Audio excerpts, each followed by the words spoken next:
Gabi-gabi nakatutok ang buong bayan sa pantasya sa telebisyon.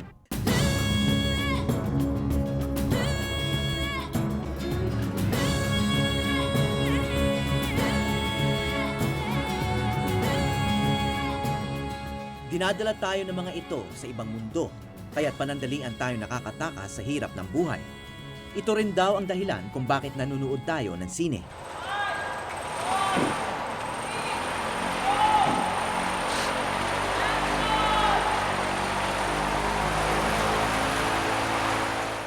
Bago pa man naging patok sa telebisyon, sikat na si Darna sa comics at sa 12 pelikulang pinagbidahan niya. Siya ang pinakakilalang Pinoy superhero. Actually, dream role ko to eh. May papaalala lang ako sa mga bata kasi baka nanonood sila ng Darna tapos gayahin nila ako, lumunod sila ng bato o kaya candy mapulot nila.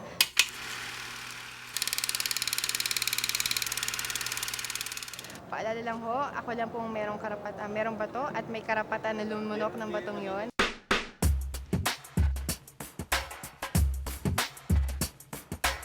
Hindi gaanong mahirap hanapin sa lumang comic si Darna. Pero ibang kwento na pagdating sa pelikula. Nasaan na nga kaya ang kauna-unahang Darna na lumabas noong 1951? Ang kwento namin ngayong gabi ay hindi lang tungkol sa nawawalang pelikulang pantasya. Paghahanap din ito ng isang bahagi ng imahinasyon ng mga Pilipino noong mga panahong tinitingala pa tayo ng mga kapwa nating Asyano. Ako po si Howie Severino at ito ang Eyewitness.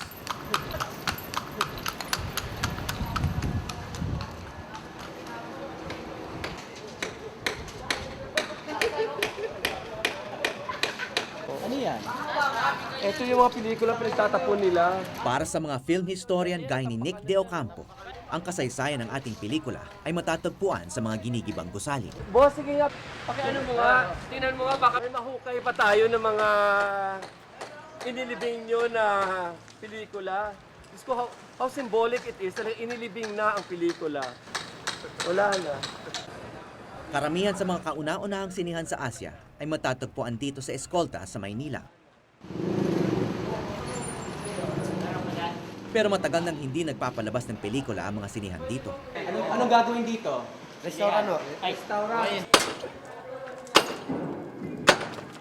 Ang Capitol Theater na siyang pinakasikat sa lahat ay malapit nang maging Chinese restaurant.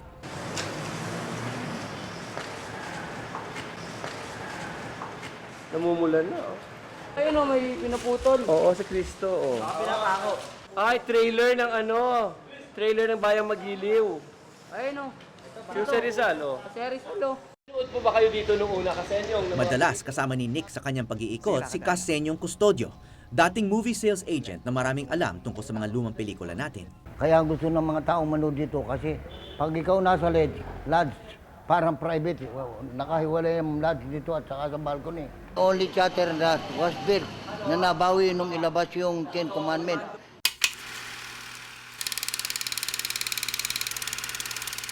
The Ten Commandments was distributed in Galati for 1 year. Continuous yun, 365 days. Ayan, oh, ayan, at least may isang sako. Ayan na, pala eh. Ay, naku, may isang sako pa. Sige nga, ilabas mo nga. Pala eh. Ayun, oh, may Sa hapong ito, walang natagpo ang pelikula si Nick. Pero may mga souvenir para sa itinatatag niyang film museum. O hingin na lang namin niya, kung ano ba, at least meron kaming memory, meron kaming alaala ng... May mga poster din ng banyagang pelikula. Springtime in Pattaya.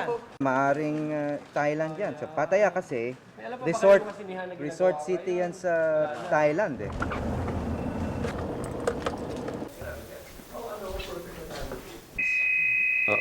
Hello? Yes? Opo, eto nga, Mobile Fund, ito. Meron kaming print ng Agila ni Fernando Poe Jr. Bakit po? Wala po kaming tape na tinitinda, no? Maliban lang gusto kong kausapin si Susan Roses. Hindi ko alam. Bukod sa pagsusulat ng mga libro tungkol sa mga pelikulang Pilipino, si Nick din ang direktor ng Mowal Fund Institute. So dahil sa kalumaan niya, yun, it's a treasure. Mga Pinoy din to, no? Bago pa man nagtrabaho sa Mowal Fund, si Nick ay matagal na ring fan ng mga sine.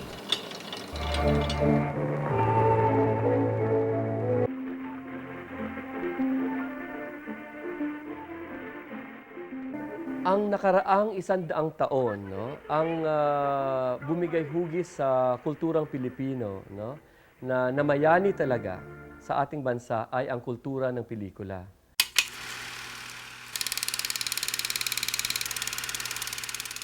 No, hindi natin isantabi yan. The hardest pain I feel is not knowing whether my father is still alive. Tanyag na filmmaker din si Nick.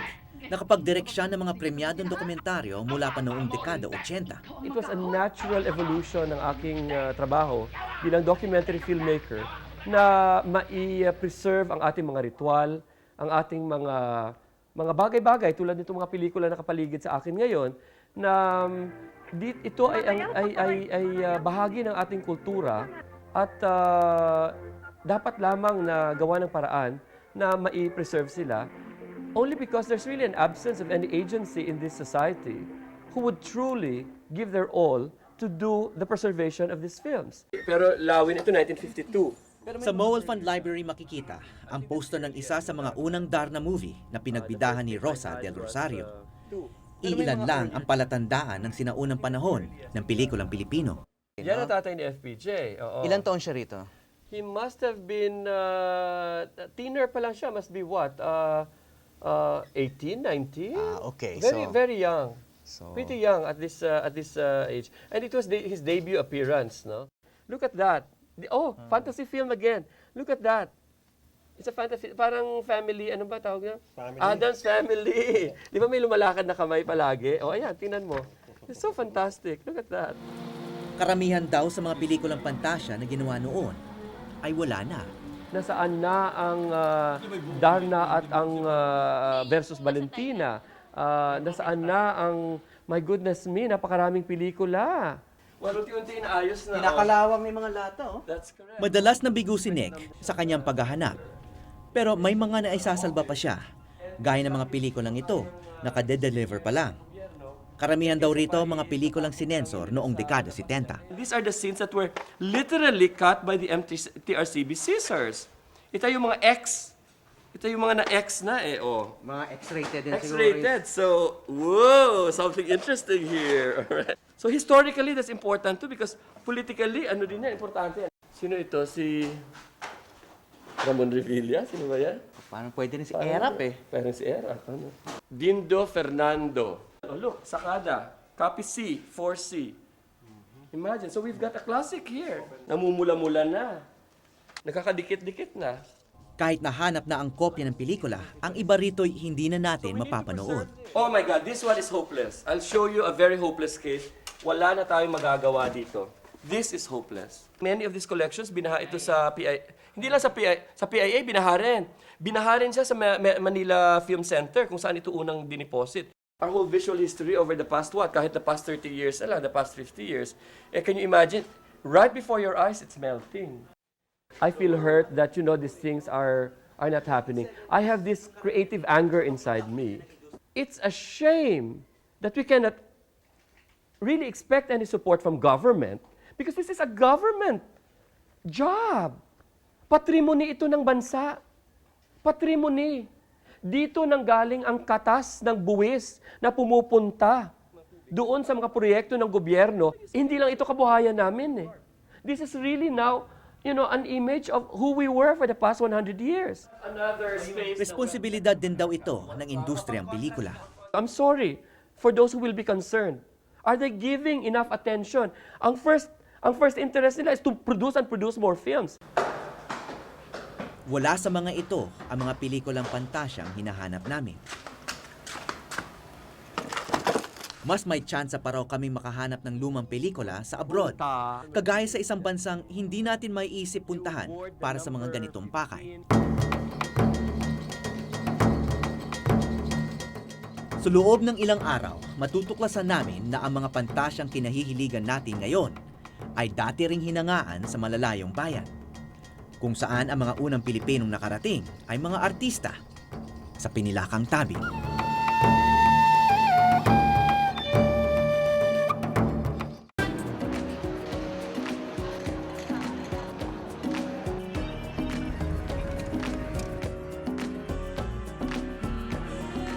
Nung dumating kami sa Bangkok, Thailand, malapit na ang Songkran, ang kanilang bagong taon. Kung kailan nagbabasaan ng mga Thai, parang pista ng San Juan sa atin.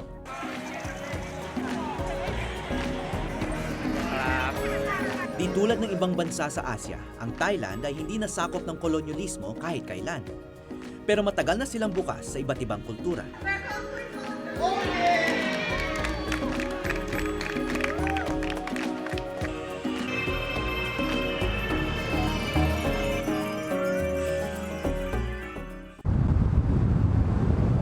Sa Thailand kami itinuro ni Nick De Ocampo, ang batikang film researcher sa atin. Baka may mahanap daw kami rito mga Pinoy fantasy film. Pero bakit kaya rito? Mr. Dom Suk Wong, my name's Howie Severino. I'm very honored to meet you.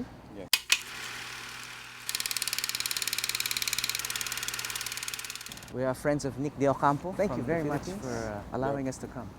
Thank you. Sa Departamento ng Fine Arts sa Thailand, nakilala namin si Dom Suk Vong, pinuno ng National Film Archive ng kanilang bansa.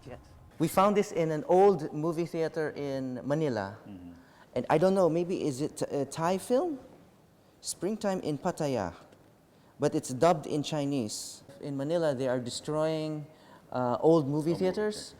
And in the garbage, we found many movie posters. Thai actress. You recognize her? Yes, I recognize her. So in other words, Filipino films were shown in Thailand and Thai films are shown in Manila.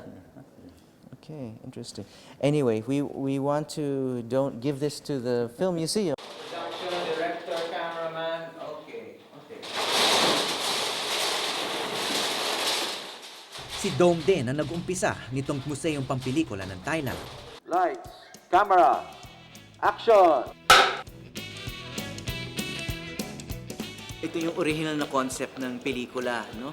Yung bawat frame ay may position yung tao. So pag inikot mo ng ganito, mukha na siyang gumagalaw.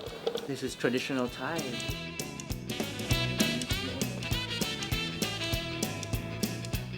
And this is for post-production.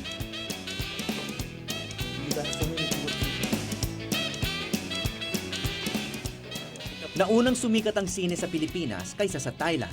Pero hanggang ngayon, pinapangarap pa lang ng mga movie fans sa atin ang magkaroon ng ganitong museo. The most famous ghost film, Thai ghost film.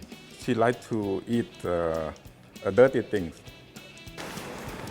Ito yung replica ng takilya. Ayan, noon na tayo.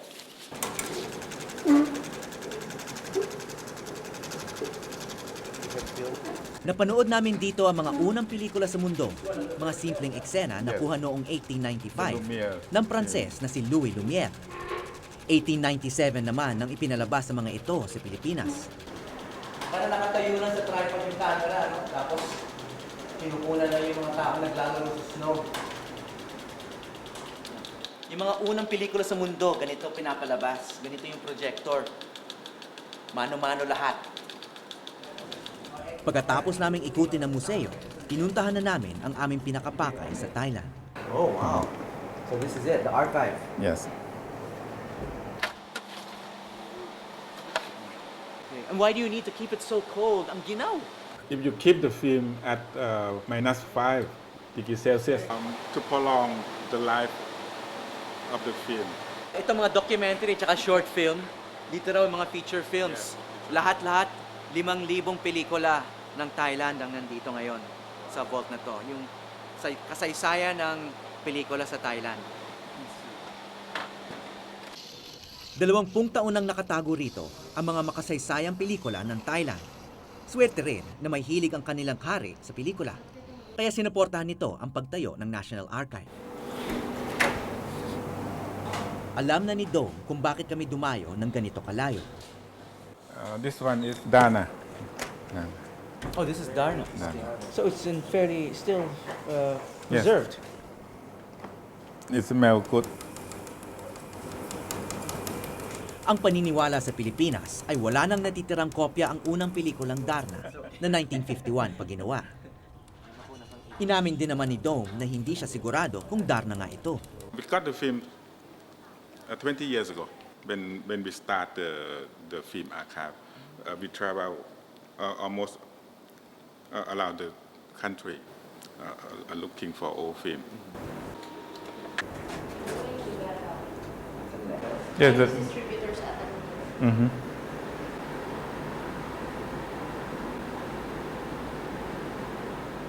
Makalipas ang 5 dekada, natagpuan na kaya namin ang matagal nang nawawalang Darna? Tinanggal na ang audio. Noong araw daw kasi, binabasa ng live ng mga artistang Thai ang script habang ipinapalabas ang pelikula. When you first saw that film, what was your reaction? Did you like it? Or was it? yes, a very charm, and the picture is a beautiful black and white photography, and a fantasy film. Ito yung nahanap nila dito sa Thailand, no? Na hindi nila alam nung una kung saan nanggaling itong pelikulang to na puro ahas, pero nalaman din nila na Pilipino pala ang gumawa. Tinawa, puro ahas, parang si Valentina nga. Pero sandali, bakit puro ang kontrabidang si Valentina ang nasa eksena? Nasaan na si Darna? Hindi masagot ni Dome ang aming tanong. Mukhang sa Pilipinas na namin yon matutuklasan. May 2 pang pelikulang gustong ipakita sa amin si Dome. May kasama pang titles ang kopya nila ng Jezebel na likha ng ating national artist na si Jerry De Leon. Fantasy film din.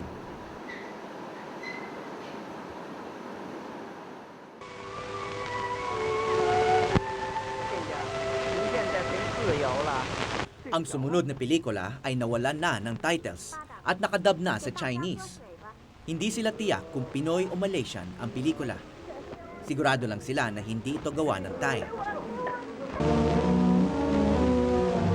Kung sino man ang gumawa nito, mukhang malaki ang budget na nakuha. Bihira ang mga kopya ng ganitong klasiko at mataas na rin ang halaga nito. Kaya nabigla kami sa pangako ni Dong. We would like to give the Filipino back to their country. So we plan to do that. So you plan to give the Filipino films back to the Philippines?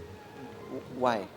We have to take care of our own nation film, and the best place to take care of the film is their motherland, and it belongs to Filipinos. So we have to return it to their country. Yeah. As a Filipino, we're grateful. I'm grateful, so thank you for having that attitude, that intention, because not everyone wants to just give away films. Pero may kondisyong hinihingi si Dong. If we give you now, then you have to take care. You have to set up the archive, or if we wait until you set up the archive, then we give you. Which one you prefer? Maybe if you give it, there will be more of a reason to set up an archive. The film like this. Binigyan muna kami ni Dom ng kopya ng mga pelikula sa VHS. This is Darna. Original na Darna daw. Iuwi natin sa Pilipinas. But thank you so much. Thank you very, very You are much. very welcome. And Pero hindi pa kami makakauwi hanggat di namin nasasagot kung paano nga ba umabot sa bansang ito ang mga pelikula natin.